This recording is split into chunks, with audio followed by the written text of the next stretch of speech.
Chandrapur school and college সংলগ্ন চন্দ্রপুর পরিষদ মাঠ একসময় ছিল ক্রীড়া চর্চার প্রাণকেন্দ্র। বিকেল হলেই বিভিন্ন বয়সের মানুষ ফুটবল, ক্রিকেট সহ নানা খেলায় মেতে উঠতেন। আয়োজন হতো টুর্নামেন্ট, সামাজিক ও সাংস্কৃতিক অনুষ্ঠানও। কিন্তু প্রায় ১২০ শতক সরকারি জমির এই মাঠ এখন আর আগের মতো নেই। স্থানীয়দের অভিযোগ, গত ২ দশক ধরে একের পর এক প্রভাবশালীদের দখলে কমেছে মাঠের পরিধি। বিভিন্ন সময়ে রাজনৈতিক পালাবদলের পর ক্ষমতার প্রভাব খাটিয়ে মাঠের পশ্চিম ও উত্তর পাশে গড়ে তোলা হয়েছে ২০ থেকে ২৫টি দোকান ও বসতঘর। অভিযোগ রয়েছে, সরকারি জমি দখল করে নির্মিত এসব দোকানপাট মোটা অঙ্কের টাকায় বিক্রি করেছেন স্থানীয় কিছু প্রভাবশালী ব্যক্তি। ফলে এক সময়ের বিশাল খেলার মাঠ এখন অনেকটাই বাড়িঘর আর দোকানের আঙিনায় পরিণত হয়েছে। দেখতে পাচ্ছেন আপনারা যে এখানে বিভিন্নভাবে প্রভাবশালী ব্যক্তিগণ এই মাঠটি দখল করে রেখেছে।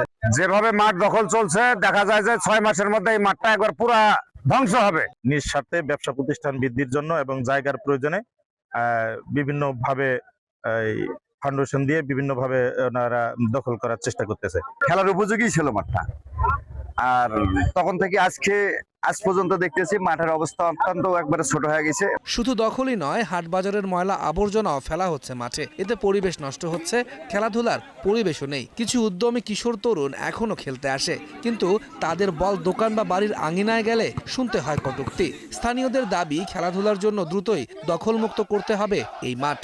এলাকার মধ্যে একটাই মাঠ, এই মাঠে আমরা দখল মুক্ত চাই। চার দোকানে ঢুকে এখন বলটা যদি আনতে যাই তাহলে গালি দেয় যে এখানে খেলা যাবে না, এখানে কেউ কোনো জোর খাটাতে পারবে না, দখলদার মুক্ত একটা মাঠ থাকবে, আমরা এটাই আশা করি। কিছু কুচক্রী মহলের দ্বারা দখলদার হচ্ছে, এই দখল মুক্তর জন্য আমরা সবাই এখানে একত্রিত হয়েছি।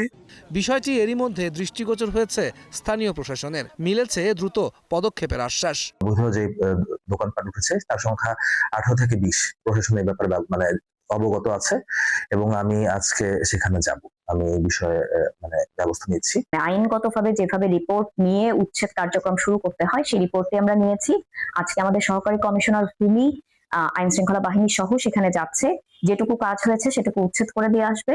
দখলদারদের হাত থেকে মুক্ত করে পুরো মাঠটি গড়ে তোলা হবে খেলাধুলার উপযোগী করে, এমনটাই প্রত্যাশা চন্দ্রপুর ইউনিয়নবাসীর।